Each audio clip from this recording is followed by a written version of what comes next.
मेरा नाम है मोहित और आपका स्वागत है हमारे यूट्यूब चैनल हिस्ट्री चैंपियन में। तो जैसा कि आप जानते हो, आपका जो सामान्य हिंदी का पेपर होने वाला है, हिंदी भाषा, व्याकरण और संप्रेषण, इससे संबंधित कंप्लीट मॉडल पेपर मैं आपके सामने लेके आया हूँ। तो आपको क्या करना है, वीडियो को लाइक कर देना है, चैनल को सब्सक्राइब कर देना है और अपने दोस्तों को जरूर से शेयर कर देना है। तो चलो शुरू करते हैं अपन वीडियो को।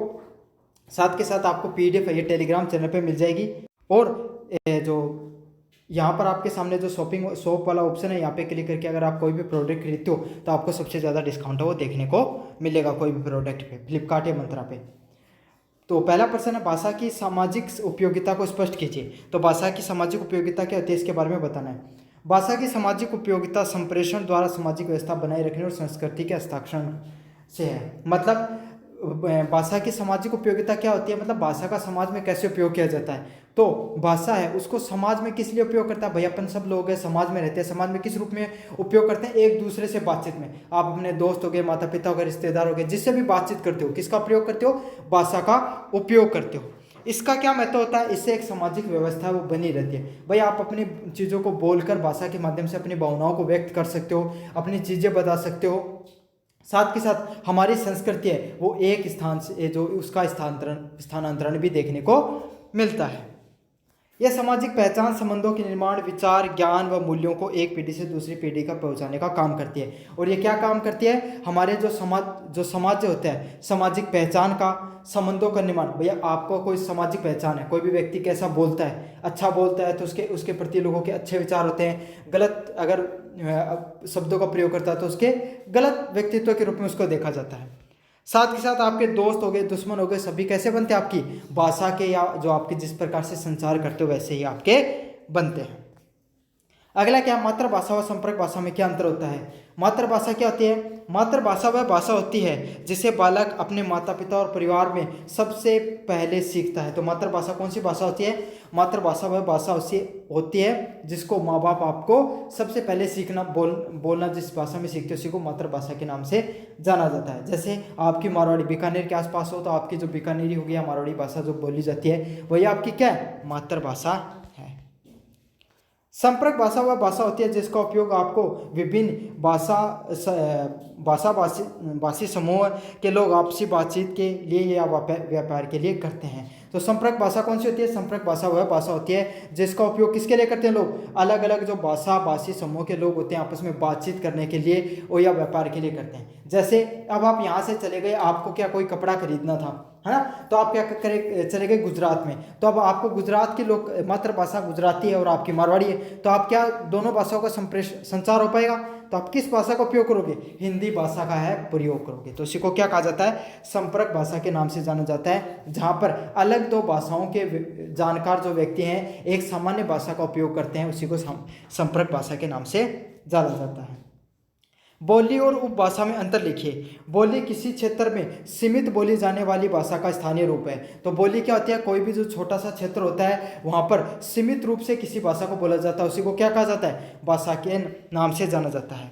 और जो बोली होती है उसका कोई क्या नहीं होता, एक कोई मानक व्याकरण वगैरह नहीं होती है, ये क्या होती है, जबकि उसको उपभाषा या बोली के अधिक में व्यापक बोली जाती है। और जो उपभाषा होती है वो क्या होती है, बोली हो गई, जैसे आपकी मारवाड़ी क्या बोली है, उपभाषा क्या है, हिंदी हो गई, अंग्रेजी होगी, उपभाषा है जो क्या है, व्यापक है और इसमें क्या है, एक से अधिक बोलियां भी शामिल हो सकती हैं। प्राय इसकी साहित्य रचना भी इसमें होती है, जैसे ब्रज और अवधी उपभाषाएं हैं वो आपके सामने इसका उदाहरण है। तो उपभाषाएं क्या होती हैं, आपके सामने भाषा का छोटा रूप होती हैं उपभाषाएं, समझे, भाषा हिंदी हो गई, उसकी उपभाषाएं क्या आपके सामने ब्रज और अवधी हैं, वो उपभाषाएं हैं जिनका उपयोग क्या किया जाता है, जिसमें साहित्य की रचना होती है, साथ के साथ इसमें एक से अधिक बोलियों का भी समूह देखने को मिलता है। राष्ट्रभाषा और राजकीय भाषा में क्या अंतर होता है, राष्ट्रभाषा और राजकीय भाषा में क्या अंतर होता है। राष्ट्रभाषा वह भाषा होती है जिसमें किसी राष्ट्र के अधिकांश निवासी अपने आपसी व्यवहार, सांस्कृतिक एकता व भावनात्मक लगाव के लिए उपयोग करते हैं। तो राष्ट्रभाषा कौन सी भाषा होती है, राष्ट्रभाषा वह भाषा होती है जिसे कोई राष्ट्र के जो नागरिक होते हैं वो अधिकांश जो उसके लगभग नागरिक है वो क्या करते हैं, अपने व्यवहार के लिए, सांस्कृतिक एकता के लिए और भावनात्मक लगाव के लिए उपयोग में लेते हैं। राजकीय भाषा वह भाषा जिसका उपयोग सरकारी कार्यालय में राजकाज के कार्य के लिए किया जाता है। तो राष्ट्रभाषा क्या होती है, जहाँ पर सबसे ज़्यादा जिस भाषा की स्वीकार्यता देखने को मिलती है। जैसे हिंदी भाषा है उसकी सबसे ज़्यादा स्वीकार्यता देखने को मिलती है। चाहे आप किसी भी क्षेत्र में चले जाओ, चाहे महाराष्ट्र में चले जाओ, चाहे यहाँ पर आप उत्तर प्रदेश में चले जाओ, चाहे आप साउथ में चले जाओ, हिंदी भाषा क्या है लगभग लोग अच्छे से समझ जाते हैं। राजकीय भाषा कौन सी होती है? राजकीय भाषा वह भाषा होती है जिसमें सरकारी कामकाज होता है। तो भारत की राजभाषा दो ही हैं लगभग राजकीय भाषाएं, हिंदी व अंग्रेजी मुख्य तो ये हैं, और बाकी जो संविधान के जो 8वीं अनुसूची में जितनी भाषाएं 22 भाषाएं दर्ज है उसका भी उनको भी क्या है राजकाज के भाषा के रूप में उपयोग किया जाता है। विशेषण के 2 भेद लिखिए, भेद उदाहरण सहित लिखिए। तो विशेषण के कितने भेद होते हैं? पहला होता है 4 भेद होते हैं विशेषण के। पहला है गुणवाचक, तो किसी भी व्यक्ति के गुणों के बारे में बताई जाए, संज्ञा के गुणों के बारे में बताई जाए, उसी को गुणवाचक के नाम से जाना जाता है। जैसे सुंदर लड़की, तो लड़की की विशेषता बताई जा रही है, वो कैसी है? सुंदर है। संख्यावाचक क्या है? किसी भी संज्ञा के आपके सामने संज्ञा को दर्शाने के लिए संख्या शब्दों का प्रयोग किया जाए, उसी को संख्यावाचक के नाम से जाना जाता है। तो पेन कितने हैं? 2 पेन है। पेन की विशेषता कितने बता रही है? 2, तो संख्यावाचक के नाम से जाना जाता है। परिणामवाचक, परिणामवाचक क्या? कोई भी संज्ञा है उसके परिणाम के बारे में बताया जाए, मात्रा व गुण के बारे में बताया जाए, उसी को परिणामवाचक के नाम से जाना जाता है। जैसे दूध, थोड़ा दूध, तो दूध कितना है? आपके सामने थोड़ा है दूध है। सार्वनामिक या संकेतवाचक, तो जो संज्ञा के संकेत के माध्यम से उनके वर्णन के विशेषता होता है उसको संकेतवाचक के नाम से जाना जाता है। जैसे वह लड़का, तो लड़का कौन है? वह लड़का जो आपके सामने जा रहा है उसके बारे में बता रहे हो, उसी को क्या कहा जाता है? इस प्रकार के शब्दों को संकेतवाचक के नाम से जाना जाता है। अगले वाला है विभक्ति किसे कहते हैं? विभक्ति वे प्रत्यय चिन्ह होते हैं जो संज्ञा या सर्वनाम के शब्दों के साथ जुड़कर उनका संबंध क्रिया या वाक्य के अन्य शब्दों से बनता है। तो विभक्ति क्या होती है? वे प्रत्यय चिन्ह जो संज्ञा या सर्वनाम के शब्दों से जुड़कर उनका संबंध क्रिया या वाक्य के अन्य शब्दों से बनता है। समझ में आ गया आपके सामने? क्रिया के कालों के नाम लिखिए। तो क्रिया के काल कितने होते हैं? क्रिया के आपको सबको पता है 3 काल होते हैं, भूतकाल, वर्तमान काल और भविष्य काल। भूतकाल क्या है? कोई भी घटना है जो पहले हो चुकी है उसको क्या कहा जाता है? भूतकाल के नाम से जाना जाता है। वर्तमान काल, आपके सामने जो कार्य अभी इस समय वर्तमान समय में हो रहा है उसको वर्तमान काल के नाम से जाना जाता है। भविष्य काल, जो कार्य भविष्य में होने वाला है, जो कार्य आगे जाकर होगा, उसी को भविष्य काल के नाम से जानते हैं। तो मुख्यतः 3 भाग होते हैं आपके सामने कालों के क्रिया में, भूतकाल, वर्तमान काल और भविष्य काल। अव्यय की परिभाषा और उदाहरण लिखिए। तो अव्यय क्या होते हैं? अव्यय अविकारी शब्द होते हैं जो लिंग, वचन, कारक या काल के कारण कोई परिवर्तन नहीं होता है। तो वे शब्द होते हैं वे जिन पे कोई लिंग का भी कोई मतलब प्रभाव नहीं पड़ता है, ना वचन का, ना कारक का या काल का प्रभाव पड़ता है। ये सदैव क्या रहते हैं? मूल जैसे के हैं वैसे के वैसे बने रहते हैं। जैसे धीरे धीरे, किंतु, यहाँ, वहाँ, ये शब्द वैसे के वैसे ही बने रहेंगे, ना तो इन पे लिंग का ना कारक का। जैसे कि वह धीरे धीरे चलता है, तो कैसे चलता है? धीरे धीरे। समझ में आ गया?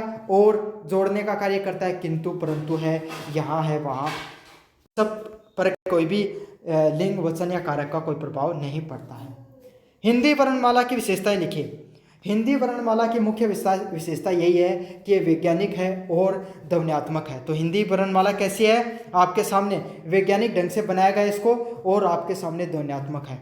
इसमें जो बोला जाता है वही लिखा जाता है। तो इसमें जिस चीज़ को बोला जाएगा उसी चीज़ को लिखा जाएगा। उच्चारण और लेखन में समानता है, मतलब जो बोलोगे आप वही उसमें लिखा जाता है। जैसे आपने लिखा राम, तो राम जो शब्द लिखा है वैसा का वैसा उसका उच्चारण भी होता है।